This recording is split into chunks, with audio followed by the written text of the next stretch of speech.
माय माऊली नमस्कार. हर हर महादेव शंभो. ओम नमः शिवाय. श्री काशीखंड कथासार उत्तरार्ध अभिवाचन करत आहे. अध्याय 56. शिवगणांचे वाराणसीत आगमन. गौबाईची कथा. श्री गणेशाय नमः. कार्तिकी अगस्तींना म्हणाला, हे मुने, काशीमध्ये दश अश्वमेध अश्वेश्वर ईश्वेश्वर संनिग्न दशहरा तीर्थ आहे. त्या तीर्थात स्नान केले असता पूर्वीच्या 10 जन्मातील पातके होता. याच तीर्थावर ब्रह्मदेवाने दुसऱ्या शिवलिंगाची स्थापना केली. त्याचे नाव ब्रह्मेश्वर. जे कोणी या लिंगाची पूजा करतात, त्याच्या संदिग्ध मोठे यज्ञ करतात, दानधर्म करतात, त्यांना सत्यलोकी गती मिळते. काशीला गेलेला ब्रह्मदेव परत आला नाही. तेव्हा शंकराला मोठी चिंता वाटली. तो आपल्या गणांना म्हणाला, मला क्षत्रवियोग सहन होत नाही. देवदासाच्या कारभारातील दोष शोधण्यासाठी मी 64 योगिनींना सूर्याला नंतर ब्रह्मदेवाला पाठवले, पण त्यांना अपयश आले. मला भिवून त्यांच्यापैकी कुणीही परत आला नाही. तेथे त्यांची काय अवस्था झाली असेल हे कळत नाही. तुम्ही सर्व अनुपम बलवान आहात. कल्पांत समयी त्रिभुवनाचा संहार करणाऱ्या माझ्याच प्रतिमा आहात. तुम्ही माझे जिवलग आहात, म्हणून मी तुम्हाला अंतःकरणपूर्वक सांगतो की तुम्ही सर्वांनी त्वरेने काशीला जा. तेथे एकतरी दोष, एकतरी अधर्माचे चिन्ह मिळते का पहा, म्हणजे मी पुन्हा काशीत राहायला जाईन. शिवाच्या आज्ञेने त्याचे गोकर्ण, घंटाकर्ण, वीरभद्र, नंदी, भृगी, महाविकट, काळ कुरकुट असे सर्व गणमंदर पर्वतावरून काशीस रवाना झाले. ते निमिषात पोहोचले. काशीचे दर्शन घडले.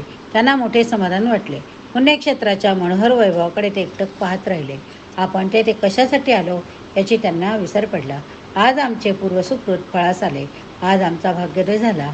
आज आमची मनोकामना पूर्ण झाली, असे म्हणून सर्वांनी काशीचा जय जयकार केला. तिला साष्टांग नमस्कार केला. काशीचे दर्शन घडले. यातच त्यांना धन्यता वाटले. ते आपापल्या परीने त्या पुण्यनगरीची स्तुती करू लागले. सूक्ष्म रूपाने नगरात प्रवेशले. राजाच्या आचरणाचे अवलोकन केले. पण राजाच्या हातून अणुमात्र आचरणाचे अवलोकन करू लागले. राजातून अणुमात्र दोष घडला नाही. देवदासाचे वर्मला सापडत नाही, म्हणून शिवगणांना फारच खेद वाटू लागला. ते परस्परांना म्हणू लागले, हा देवदास सत्व धीर मर्यादा पुरुष. आपण त्याच्यावर सत्ता लक्ष ठेवू नये. पण हाती काहीच चाले नाही, म्हणून जे जे ठरवून आलो होतो ते सर्व भेद फसले. आपापल्या स्वामी कार्यात यश आले. आता त्यांच्यापुढे जायचे तरी कसे? ते आपल्याला क्षमा करणार नाही. योग्य समयी पशुपती स्वतः तेथे येतील. तोपर्यंत त्यांची आराधना करीत आपण या पुण्यक्षेत्रातच निवास करू. मग त्यांनी अनेक शिवलिंगे स्थापन केली. त्यांची पूजा अर्चा करून केली. ही सर्व लिंगे त्या त्या गणांच्या नावाने प्रसिद्ध. कार्तिकेय म्हणाला, हे मुने, काशीमध्ये भवानीच सर्वांना अन्न पुरवते. सर्व जीवमात्राचे भोजने झाल्यावरच ती जेवते. जर कोणी जेवल्या वाचून राहिला तर तिलाही उपास घडतो. त्या संदर्भातील एक कथा मी सांगतो, ती ऐक. काशीमध्ये गोबाई नावाची एक साध्वी स्त्री राहत असे. तिचे सोवळे फार कडक. ती अतिशय कर्मठ. नित्य कर्म तत्परतेने करायची. ती नित्यगंगेवर जायची. मग सोहळ्याने विश्वनाथाची भवानीची पूजा करी. सर्व लिंगाचे दर्शन घेई. मगच भोजन करी. तिचा दिवसाचा बराच काळ यामध्ये व्यवस्थित होत होता. या दिनक्रमात ओवळण्याचा स्पर्श जरी घडला तरी ते स्नान करून पुन्हा देवपूजा करायचे. पुन्हा लिंग दर्शनात जायचे. त्यानंतर भोजन करायचे. त्यानंतर तिला कधी 3 दिवस, कधी 5 दिवस, तर कधी 12 दिवस उपास घडायचे. ती जेवली नाही तर भवानी उपाशी राहायची. त्यामुळे ती अगदी क्रुश झाली. ही गोष्ट शंकराच्या ध्यानात आली. त्याने भवानीला विचारले, तू तरी भुवनाला अन्न देतेस, मग तुझी प्रकृती आणि क्रुश कशी झाली? वायुभक्षण करून तपश्चर्या करणारे उपासक जसे रोड असतात त्याप्रमाणे तुझी अवस्था झाली. भवानी म्हणाली, नाथ, काशीमध्ये गौबाई म्हणून विधवा ब्राह्मणी आहे. तिचे सोळे बिघडले तर ती वारंवार स्नान करते. तिचा सगळा वेळ यातच जातो. मग ती जेवत नाही. तिने काही खाल्ले नाही तर मी काही खात नाही. त्यामुळे मी वाळलो. हे ऐकून शंकराला राग आला. त्याने गणपतीला बोलावले. तिला सर्व वर्तमान सांगितले. म्हणाले, तू गोबाईला येथे घेऊन ये. मग तिला काशीबाहेर घालवून दे. गणपतीने गोबाईच्या घरी जाऊन तिचे हात बांधले. तिला बुक्क्या मारी तिच्या शिवापाशी आणले. शंकर तिला म्हणे, बाई, तुझे सोळे फार, त्याचा इतरांना त्रास होतो, तू येथे राहू नको. त्याकडून गोबाई व्यतीत झाली. तिने शिवाला साष्टांग नमस्कार म्हणाली, देवा, तू माझ्यासारख्या दीननाथाचा आधार आहेस. तुला आणि या काशीला सोडून मी कुठे जाणार? तू सांगितलेले नियम धर्मनिष्ठेने आचरित आहे. माझ्याकडून कधी अधर्म घडला नाही. असे असताना गणेशाने मला ठोसे मारत का आणले? तिचे बोलणे ऐकून शंकर हसू आले. तो तिला म्हणाला, गोबाई, तुझ्या बोलण्याने माझे समाधान झाले. मी तुला अभय देत आहे. काशीतील दक्षिण मानस्थानी साक्षी गणेश आहे. त्याच्यापाशी तू अखंड वास करशील. काशीत येणाऱ्या भाविकाने तुझे दर्शन घेतल्याशिवाय त्यांची यात्रा सफळ होणार नाही. दर्शन घेणारे तुझे मस्तक कुरवाळतील. मग साक्षी विनायकाचे दर्शन घेऊन त्याला गराणे घालतील. शंकराने तिला मुक्ती देऊन भवानीजवळ स्थान दिले. कुमार म्हणाला, अगस्ती मुनिवर्य, कुरकुट ह्या शिवाचा गण त्याने स्थापन केलेली कुरकुटेश्वर शिवलिंग काशीला आहे. त्याचे दर्शन घेतल्याने अशुभ शुभ अशुभ शकुन शुभ शकुनात बदलतात. विपरीत असेल तर सुपरीत होते. कार्य सिद्धीस जातात. इकडे शंकर आपल्या गणांची वाट पाहत होता. तो स्वतःचे विचार करू लागला. उगमापासून निघालेली नदी आपल्याला मिळाल्यावर परत उगमाकडे जात नाही. तद्वत माझ्या कार्यासाठी काशीला गेलेले कोणी मंदराचलावर परतले नाही. काशीने त्या सर्वांवर काय मोहिनी घातली हेच कळत नाही. जो जातो तो तेथे राहतो. काशी हे खरोखर परमद निरण आहे. तिचा विरह मला सहन होत नाही. येथे इतरांनी काय कथा. देवदासाचे पुण्य अपार आहे. त्याला अडचणीत आणण्यास गेलेल्याचे सर्व प्रयत्न निष्फळ ठरते.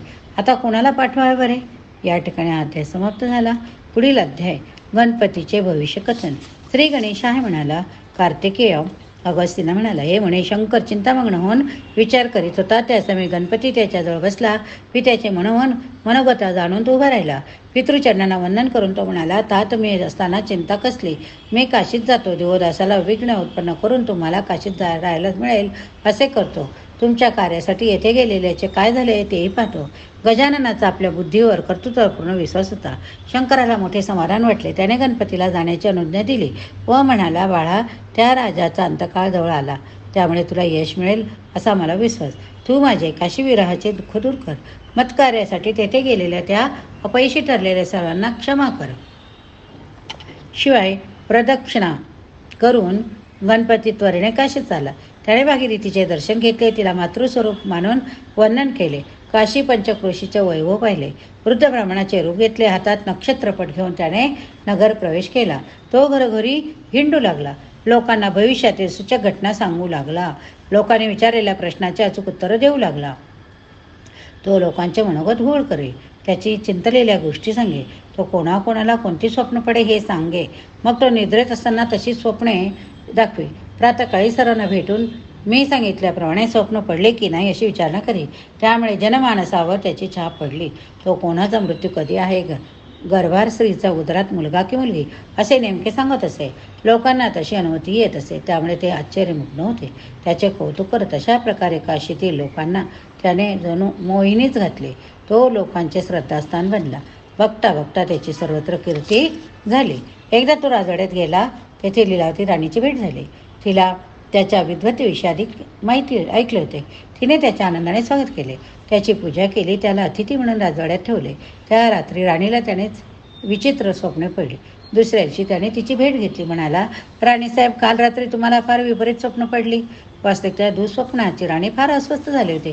काय करावे तिला सुचत नव्हते. वृद्ध विप्राचे बोलणे ऐकून ती चमकली. तिने कुतूहलाने विचारले, ब्राह्मण देवता, मला कोणती स्वप्ने पडली ते सांगाल काय. तो म्हणाला, तुम्हाला राज्याचा आणि कार कशी वाईट स्वप्न पडली. वर चक्र आहे. शिवालयाचा खचला आहे. पातकांचा दाना म्हणून खाली पडला. घुबडे भालू नगरात येऊन ओरडत आहे. नगरी उद्ध्वस्त झाली.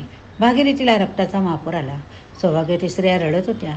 अकाली प्रचंड वृष्टी होत होती. महावृक्ष उन्मळून पडत होता. तुझा ज्येष्ठ पुत्र घोड्यावरून जात असताना वावटळीत सापडून खाली पडून मेला अशी स्वप्ने पडली. त्याने सांगितलेल्या स्वप्न खुणा तंतोतंत खरं होत्या. त्यांच्या अंतर्ज्ञानाने त्या राणीला मोठे आश्चर्य वाटले. वृद्ध विप्ररूपातील गणपतीने तिचा निरोप घेतला व तो निघून गेला. एकदा दिवदास लीलावती एकांतात असताना राणीने त्या वृद्ध महाज्ञानी ब्राह्मणाची गोष्ट काढली. ती म्हणाली, ना तो ब्राह्मण अपूर्व आहे. अशा त्रिकालज्ञानी सत्यवचनी विप्रश्रेष्ठ गोष्टीवर पृथ्वीवर शोधून सापडणार नाही. तुम्ही त्या पूज्य महात्म्याचे एकदा तरी दर्शन घ्या. राजाने आनंदाने त्याला घेऊन येण्यास सांगितले.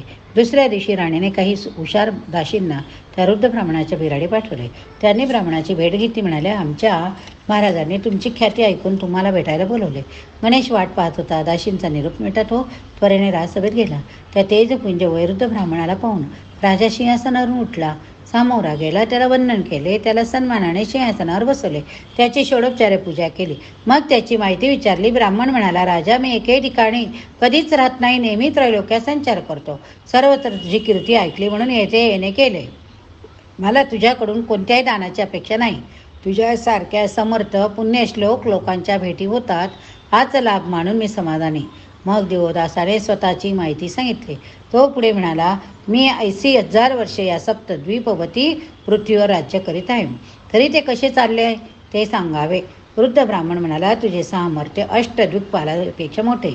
अमरपुरीत इंद्र तसा पृथ्वीवर तूच सर्वसंपन्न, किंबहुना त्या सुरेश्वरापेक्षा तूच श्रेष्ठ असे माझे मत. तू पृथ्वीचा स्वामी, तू काशीमध्ये अखंड वास करतो. पंचमहाभूताची देवांची सर्व कार्य करून आपल्या प्रजेचे पालन करतो. तुझ्या पुढे ब्रह्मदेव फिका. राजाला मोठे समाधान वाटले. द्विजवर्य, माझ्या अंतसमय किती आहे ते सांगा. ब्राह्मण म्हणाला, त्याविषयी सांगतो, लक्षपूर्वक ऐक. आजपासून 18 दिवसांनी एक महाज्ञानी सत्पुरुष येथे येईल. तो तुझे सर्व विषय जाणणारा असेल. तो जी काही सांगेल ते कर, त्यातच तुझे हित. या क्षणी मी तुला जे काही सांगत आहे त्यात किंचित फरक पडणार नाही. राजाने त्या ब्राह्मणाचा सन्मान करून त्याला निरोप दिला. त्याने आपल्या राणीलाही त्याचे कौतुक सांगितले. तो म्हणाला, लीलावती, तू त्या वृद्ध ब्राह्मणाचे जे काही वर्णन केले आहे त्यातून तो कितीतरी पट थोर. मला तुझ्यामुळे त्याचे दर्शन घडले. असा द्विजश्रेष्ठ त्रैलोक्यात सापडणार नाही. कुमार पुढे म्हणाला, हे मुने, अशा प्रकारे गणाधीशांनी दिवोदासाला पुरती मोहिनी घातली. त्यामुळे त्याला आपले सर्व ऐश्वर्य मिथ्या वाटू लागले. त्याला वैराग्य उत्पन्न झाले. त्याच्या राज्यकारभारात लक्ष लागेना. आतुरतेने 18व्या दिवसाची वाट पाहू लागला. या ठिकाणी अध्याय समाप्त झाला. पुढील अध्यायात पुढील कथा. ओम नमः शिवाय. ओम नमः शिवाय. ओम नमः शिवाय. ओम नमः शिवाय. ओम नमः शिवाय.